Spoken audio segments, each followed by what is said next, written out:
Olá, tudo bom? Hoje nós vamos falar sobre 10 mandamentos que um TCC deve seguir, tá ok?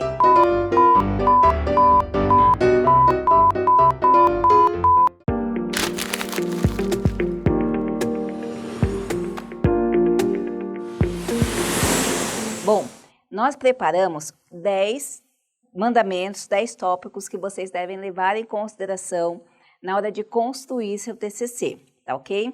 Então vamos lá. O primeiro tópico é produza um estudo que contribua. Um estudo que contribui para a sociedade, que contribui para o seu meio social, para a sua empresa, para a sua comunidade, enfim. Um estudo que possa trazer contribuição de alguma forma, não simplesmente porque você achou que tal tema é interessante, tal título é interessante e você vai resolver desenvolver. Por quê? Se você contribuir, além de ser agora uma predisposição ali do MEC, da CAPES, se você está na pós-graduação, é uma coisa que vai deixar um legado e melhorar um pouquinho a sociedade. E como que você faz isso? O segundo tópico explica. Você faz isso começando com um problema. Então veja, existem muitos problemas a serem resolvidos em todas as áreas, seja no campo acadêmico, seja do profissional, e é necessário você olhar ao seu redor e pensar, puxa, com o curso que eu aprendi, com o curso que eu acabei de fazer, que eu tenho certeza que não foi fácil, que foi com muito desafio, o que eu posso contribuir? Então você vai começar na base de um problema, tentando resolver um problema. É do problema que vem os objetivos, que vem a justificativa para o estudo, e aí você consegue desenvolver de uma forma muito melhor e muito mais produtiva. O terceiro, busque entender o que o seu orientador sugere. Isso aqui é muito importante, porque uma das coisas que eu vejo mais acontecer é o desentendimento entre orientador e orientando. Às vezes o orientador tem uma vivência, às vezes não sempre, né, ele tem uma vivência acadêmica maior e no fato da sugestão, ele acaba usando alguns pontos de vista que acaba contrapondo com a intenção ou a vontade do orientando. E às vezes, logo no começo, se cria um mal-estar. Muito desses mal-estares que a gente consegue observar se dá por questão de relacionamento, de não entender, principalmente o aluno não entender aonde o orientador quer chegar. Porque é um campo novo, é um campo que ele está entrando. Então eu sugiro que você sempre busque entender, chegue com seu orientador de armas abaixadas, realmente de cabeça aberta, procurando entender o que ele está falando, porque geralmente essa linguagem que ele usa, ou ela usa, o método, o caminho que eles querem trilhar é desconhecido. Então dá um pouco de medo, mas procure logo no começo não ter esse embate. Entenda que ele tem alguma coisa para contribuir, por isso que ele está nessa função de orientador, e será importantíssimo que nessa jornada você seja amigo dele e você comece a compreendendo o que ele está sugerindo. Ok? Vamos lá. Tenha cuidado científico na metodologia. Isso aqui acontece muito, até inviabiliza trabalho. Infelizmente, eu já presenciei alguns materiais que eles acabam sendo excluídos porque não conseguem obedecer um rigor científico. É muito comum que isso aconteça na graduação, assim, mas também pode acontecer na pós-graduação, no mestrado, no doutorado. O que acontece? Você acha um tema, às vezes você quer reinventar a roda, você quer fazer aquela coisa, porque eu vou fazer isso, é enorme, vou investigar, e você não toma cuidado simples. Primeiro que a ciência nunca se esgota e nunca você vai conseguir fazer isso num trabalho.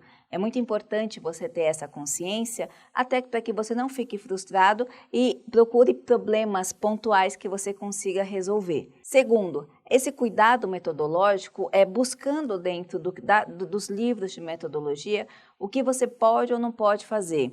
se você vai investigar uma certa população, é necessário que você, se você for fazer entrevista, tenha cuidado com as perguntas, saiba se essas perguntas são validadas, se essas perguntas podem ser usadas, precisa do termo de livre consentimento e esclarecimento para essa pessoa assinar. Se você for fazer um grupo focal, observar de fora, é necessário que você também tenha o TLSE assinado, que você obedeça ao processo que você tem que fazer. Por exemplo, uma aluna me mandou, professora, eu vou te mandar um vídeo do meu grupo focal. E, na verdade, o que ela aplicou não foi um grupo focal. Na verdade, ela fez entrevistas.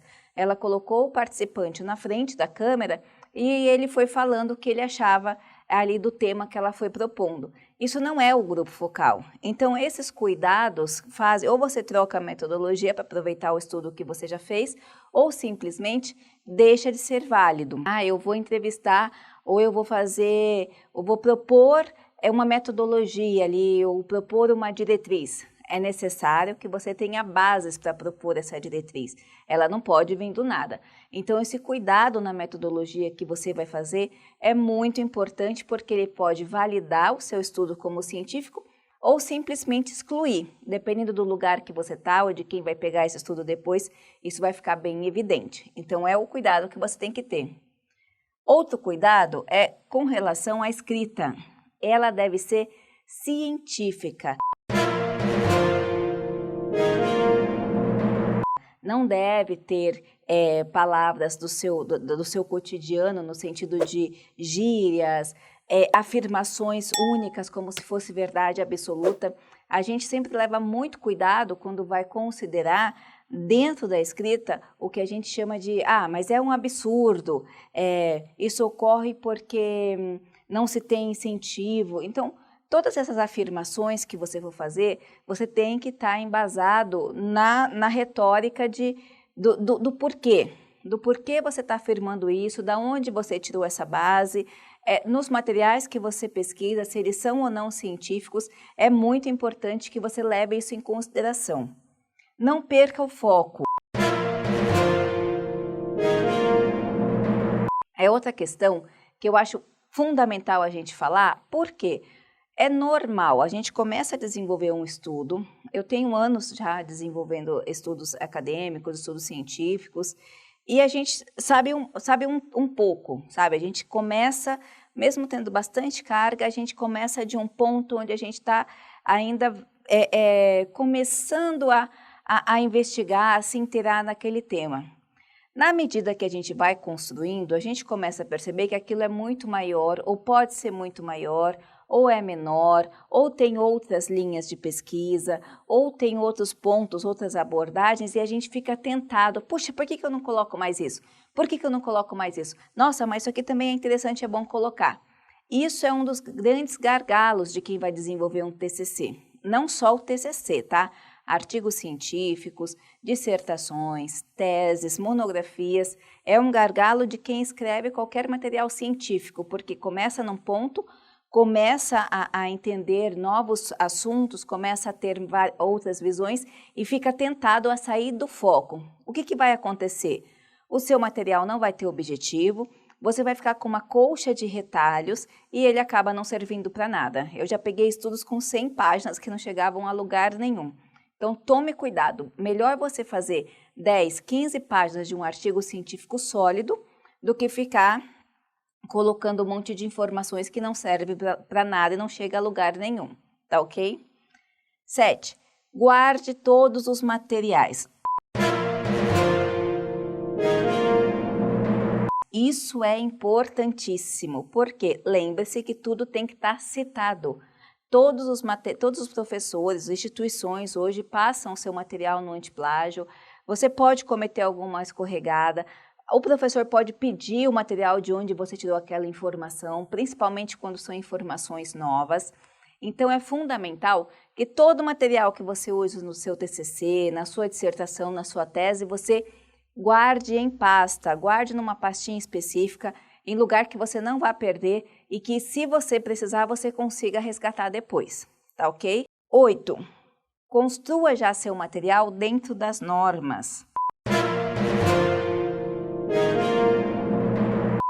Toda instituição, na hora que pede o TCC de um aluno, ou uma dissertação, ou uma tese, ou uma revista que você vai mandar, tem as normas. O que essas normas dizem? Quando eu falo de normas aqui, o que eu estou me referindo? Quantidade de página, tópico que ele tem que ter, obrigatório, quais esses tópicos são obrigatórios, o que se pede dentro dos tópicos, como que é feito um resumo, quantas páginas eles sugerem para cada tópico. Por quê? Às vezes você acha que está fazendo um material e conforme você acha que viu na internet um parecido, só que a sua instituição pede totalmente diferente. Então, por exemplo, eu vi na internet, peguei lá fazer um TCC e peguei o exemplo e comecei a seguir. Quando você vai ver, a estrutura da sua instituição é de um artigo científico.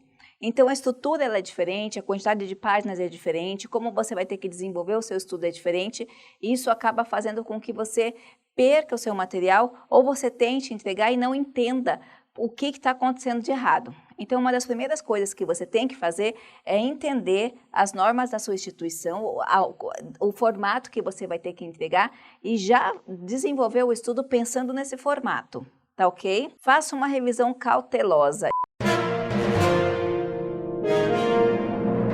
Isso é bem importante. Hoje você tem empresas que você pode recorrer, tem a internet que tem várias opções.